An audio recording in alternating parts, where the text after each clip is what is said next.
Baptist podcast, we gather around to talk theology, politics, and the sweet banjo sound.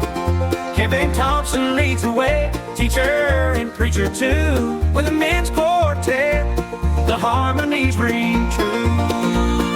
Gather around the mic, let's find our way, singing praises, strumming banjo strings all day.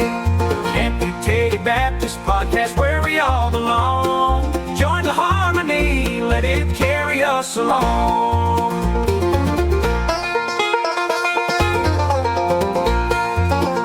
With a passion for faith and a banjo by our side, we delve deep, we don't hide, we take it all in stride. From parables to politics, every topic on the table, let's harmonize together, let's make it stable. In the chord progressions, we find our peace, singing praises, strumming banjo strings all day. Amputated Baptist podcast, where we all belong. Join the harmony, let it carry us along. Theology, politics, and a little bit of banjo. You're listening to the Amputated Baptist podcast. And now, here is your host, the Amputated Baptist himself, Kevin Thompson. All right, hello and welcome back to our podcast. This is a special live edition of the Amputated Baptist podcast. We have tons and tons of people literally from across the globe, across the world, seated with us here today. Actually, we are welcoming to our podcast the Chaves family from Costa Rica. Who? Go ahead, you can clear for that. Yeah. Thank you. And they are missionaries to Paraguay, or you're going to Paraguay. We're going to Paraguay. Okay, so I was looking at your website, and the church I've been to your church. Okay. I've preached in your church. Wow. This was probably 15, 16 years ago. Okay. On a missions trip with our school. Oh. And because, we know the Beefus family. Yeah. Who, of course. They're on the property are they still, they're not still, Mrs. Beefus passed away, didn't she? Yeah. Yeah. Okay. But yeah, so I was there. I know I was looking at the pictures and I'm like, oh, these steps, these big steps that you have in your auditorium, I painted those. Oh. Wow. I'm sure it's been repainted many times since then. Yeah. Because I would do a terrible job. No. But, not at all. But I know the area and I just clicked off what I needed to click off. Okay. But anyway, so Juan and Lou, you guys are here, and tell us, and your children are here. And what are your children's names? Emma, she's 8, and Lucas, and he is 3 years old. So I was talking with, I recognized you guys because first I know your sister, Yes. Lucy. So Lucy, I'm sure you're listening to this podcast. For And sure. if you're not, you should be. I know you guys just the face because yesterday, my boy, you were at our Janesville campus at Rock County Christian School, and my two boys brought home a coloring page of you guys, and they did a terrible job of coloring you. But they were telling me all about the chapel yesterday. Wow. And they told me about your kids, and so they were pretty excited about it. So they wanted to come today, but I told them they have to stay at their campus. Yeah. But these guys are here today. Yeah. Okay, and they're willing to listen. So let's start off. I always like to start off the same way. Can you give us your testimony? How did you come to know Christ? How did you come to know the Lord? And then how did God lead you toward the area of missions or ministry in general? Okay. I grew up in a Christian family, and that's not very common in some cases in Costa Rica. Yeah. Because I think this country has more like a Christian background than Costa Rica has. But I grew up in a Christian family. In fact, my grandfather was the first pastor of the church. Yeah. You was saying he served with Mr. Clarence Bifus. Okay, yeah. So 40 years ago. So I grew up in that family. Obviously, I'm not a Christian because my family is Christian. Right. So My mom was the one who was very intentional with me to show me that I'm a sinner. That as a kid, right? Like my daughter, who is 8, I was like 8 years old when she started to talk with me seriously and explain to me why we are going to church and that I'm a sinner, that I need Jesus because he died for me, for my sins, and he resurrected he conquered the grave, the death. So yeah, my mom, I grew up in a family where my dad, he wasn't a Christian at that time. So my mom was very crucial and important for me in that time. So yeah. Okay. And in my case, I didn't grow up in a Christian family. When I was like 4 years old, my parents were invited to church where Chuck Bifus was the pastor there. Okay. Yeah. And when I was like 7 years, I started making questions to my parents. And so they said, why don't we go earlier this Sunday to church?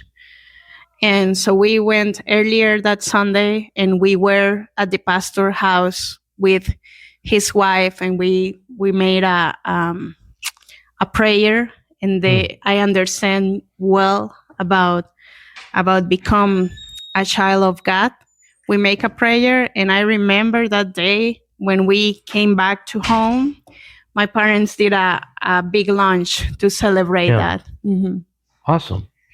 I love how when you tell your testimony, you not only tell me what happened, but you give the gospel in that, which is what I try to teach our students, that when someone listens to your testimony, they should be able to understand the elements of the gospel that leads them to Christ. So good job with that, which I expect. That's why God's called you to mission. You can tell that just came naturally to you.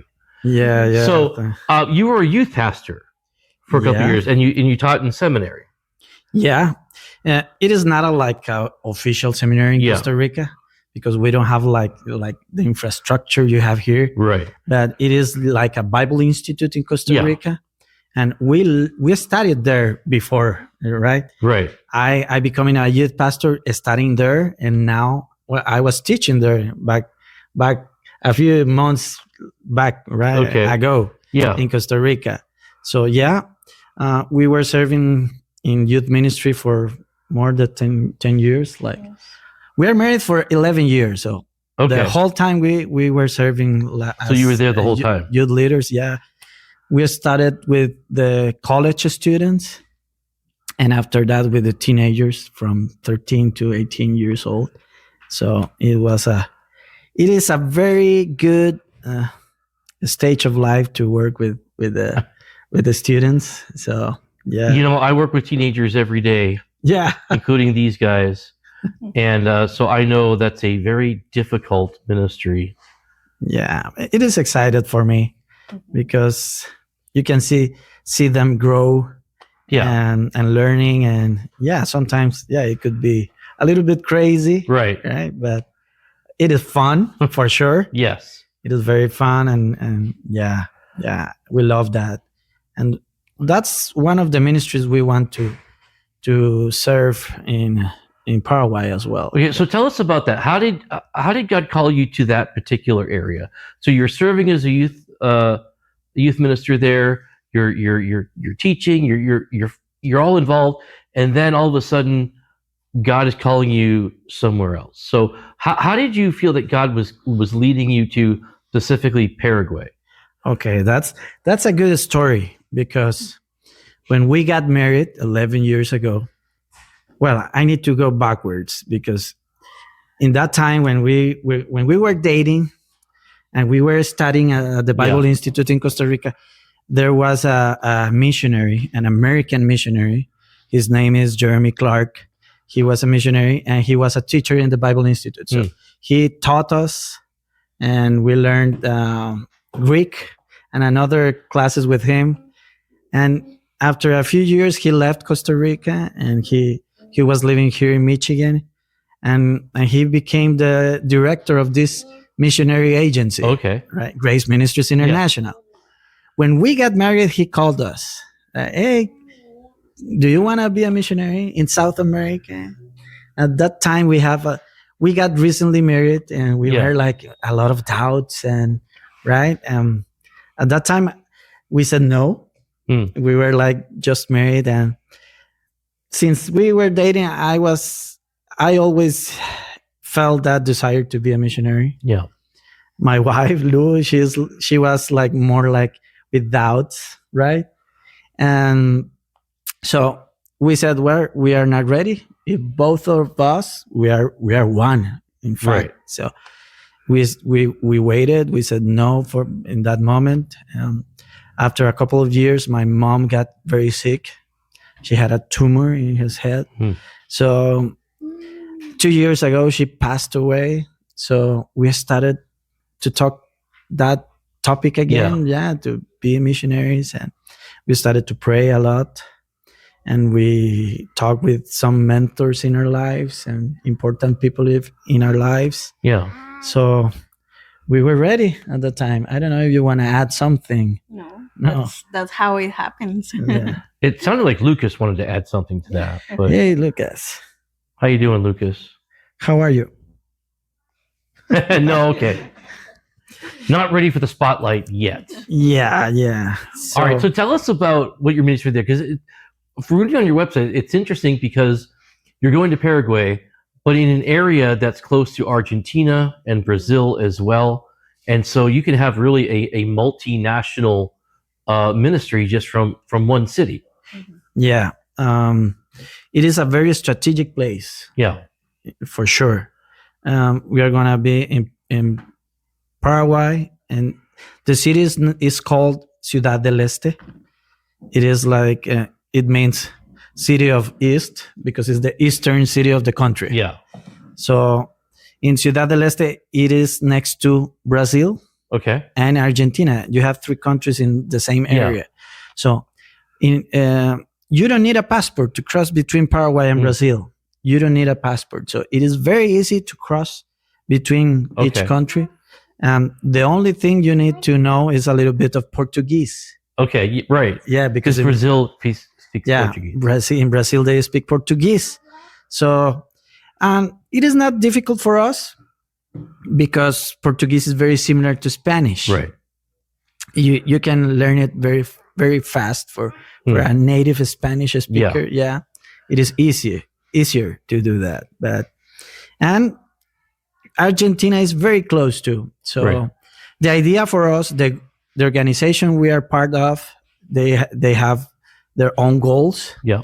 And one of the goals is to plant churches in new fields. Right. So the idea is start working in Paraguay with a team. Yep. There are already some missionaries in Paraguay. Right. So we are going to join the team and to help them.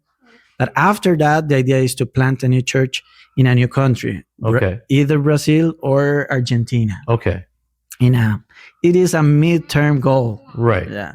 So Paraguay is the starting point Yeah. of what you want to do and branch out into an actual church. Yeah. But I really think it's important what you said is that you're going with an organization. You're not doing this on your own. No. And so I think that 2 things. First, there's the issue of just fellowship, and the idea of accountability is also there. But also, I think that's more of a biblical model where someone is sending you out, where you're not just doing this because you want to, but other people see in you that gifting from God, that call from God, and so they're giving you. I think in Galatians, the right hand of fellowship, so to speak. They're putting that approval upon you. Yeah, and in fact, it's one of the topics we are sharing here in the States. We are visiting churches because we are raising funds right now, but we are sharing the example of Paul with Priscilla and Aquila in Acts 18. Part of the things we say is like Paul, he couldn't do it by himself, everything, his ministry. Right. So he had a team behind him. Yes. And we are the body of Christ, right? And every member is called to do something. Yep. And we need each other. Part of that is that, we saw Paul traveling, but he had a people supporting him Right. and helping him. And that's part of the things we are sharing, that we couldn't do this Right. by ourselves. We are not alone. We need people. Right. And be part of that team. Yeah. Right. And we need you to do what you're doing as the body of Christ, because we are called to take the gospel. And I can't go to Brazil. I can't go to Paraguay. I can't go. Well, I've been to Costa Rica, but I can't. My calling is here. Yeah. But I need people who are willing to do that. And so, guys like me, or I think it was William Carey, Mhm. famous missionary, who said, I'm going to, was it India, I believe? I'm going to wherever I'm going. Yeah. And I need other people to hold the rope, Okay. is the illustration he gave.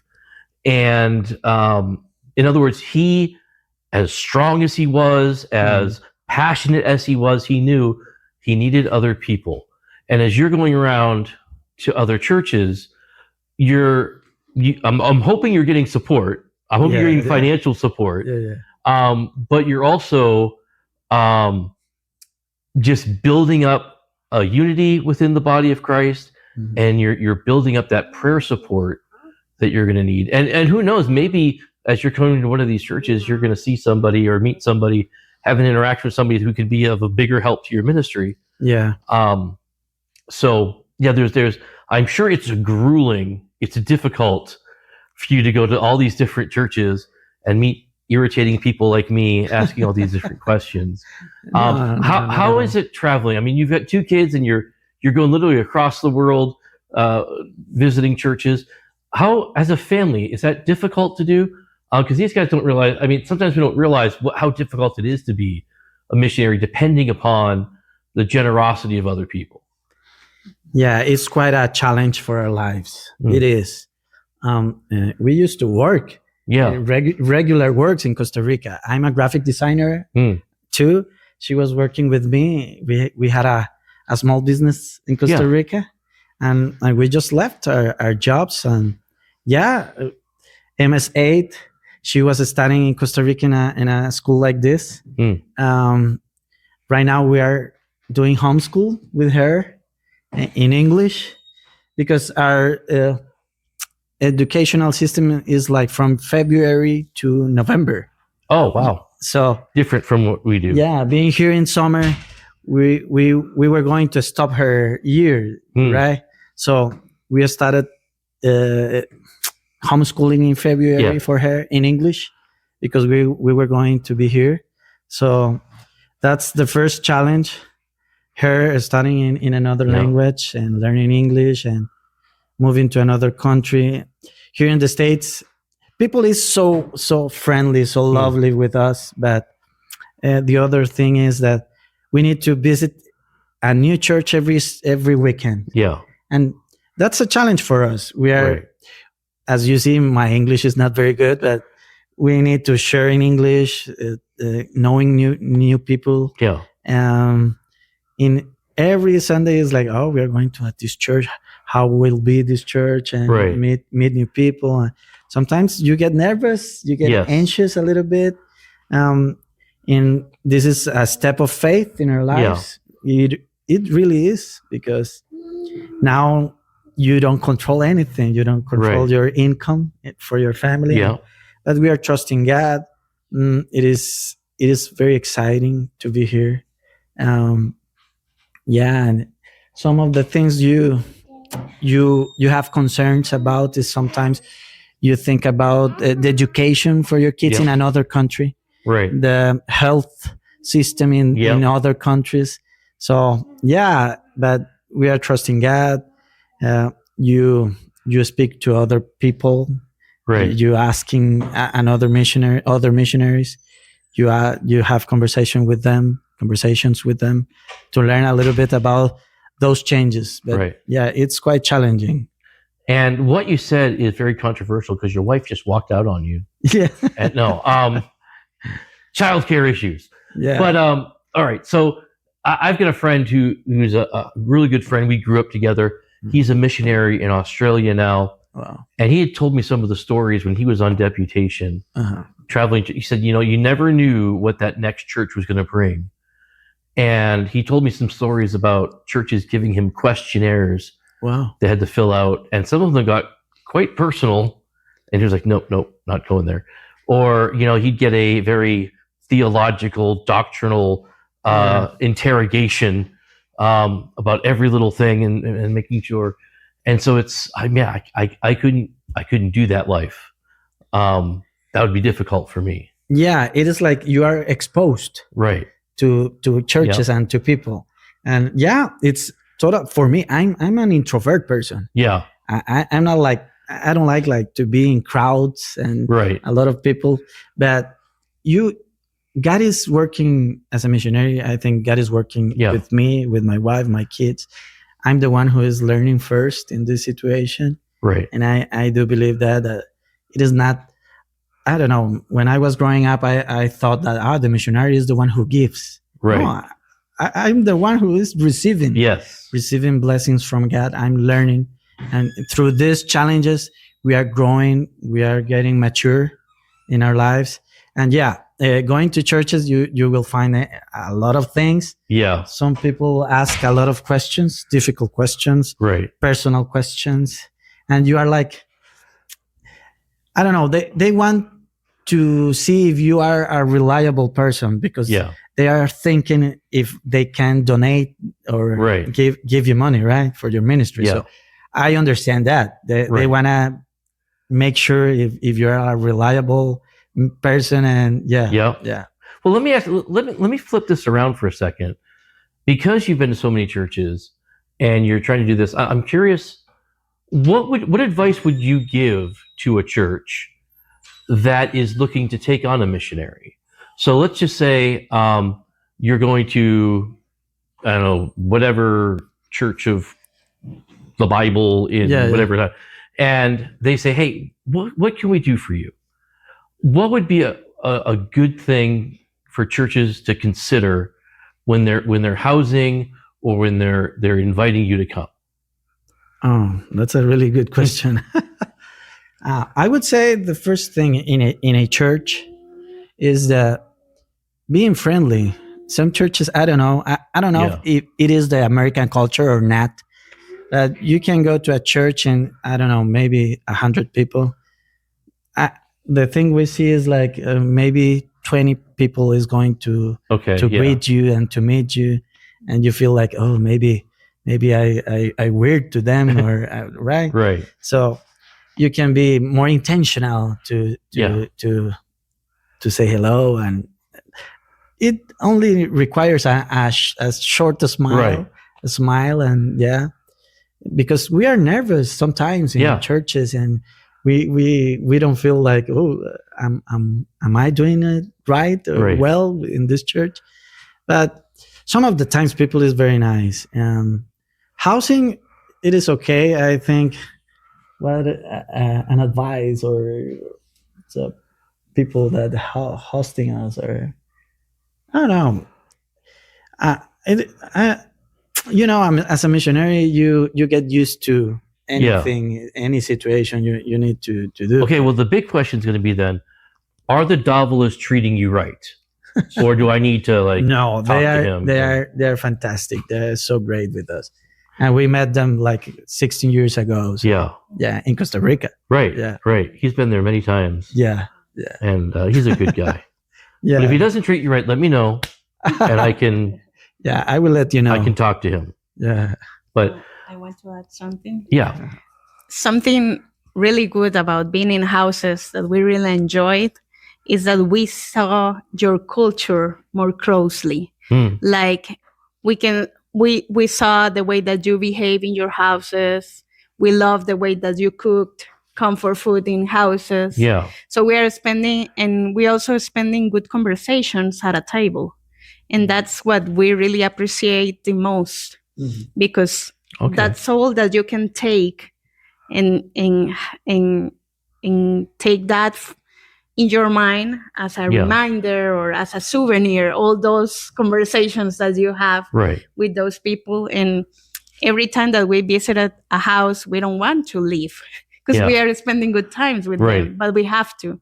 So we know we are here raising funds, but we are here making friends, and we like that.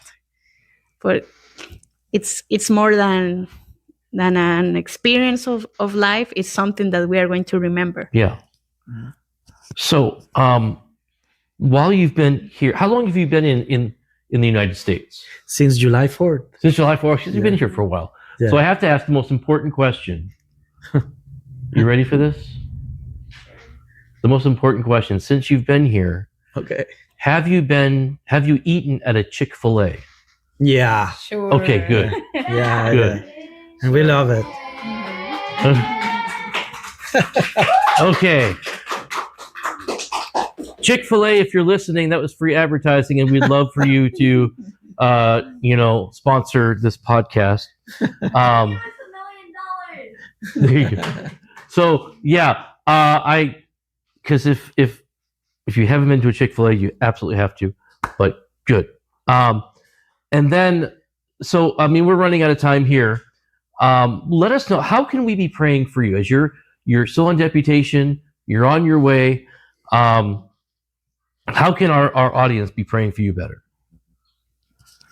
Okay. We are in a transition time. Yeah. And that is difficult in all ways. So we want you to pray for this time of transition in our lives, for the travels that we are doing while we are here in the States, because we are going to the west of the United States, and we pray for safety during this travel for us. We also like people praying for our church in Costa Rica, the ministry that we left there, the youth group, our families, but also for Paraguay, because it's our new it's our new place where we are going to work there, and we're It's a whole very new excited experience. Yeah. about it. So that's the themes, I think. Yeah, and for the fundraising process Right. we are doing right now. Yeah. Yes. In fact, I wanted to mention that if so on our recommended resources week, we'll put up your website, the Thank you. chavesministry.org, and there's a button right at the top that says support us. Yeah. And you can click on that button and you can give money to the Chaves family, and you can help them along their way. They don't even need to come to your church for them to give you for you to give them money. And it sounds like a sales pitch, but it's you're not just giving them money. You are supporting gospel ministry, and you are furthering the kingdom of God as you continue to preach the gospel and to reach other people that we could never reach. This is our way of holding the rope. This is our way of helping. And so I guess I better also donate something if I'm going to talk about this. So we really want to thank you for coming on the podcast. No, thank you. And I have some gifts. Oh, wow. Some official merchandise. So Wow. I've got all of these buttons. Okay. You guys have 4. I thought you guys had 5. So I'll give you these 4 buttons. I only have 1 lanyard. No, that's okay. But I've got, for the kids, I've got these 2 Oh, wow. tattoos. They're temporary. Okay. But 2 tattoos and a whole bunch of stickers. Oh, thank you so much. And only 1 podcast pen. That's But fine. if I had remembered everything I was supposed to this morning, I could have given you more.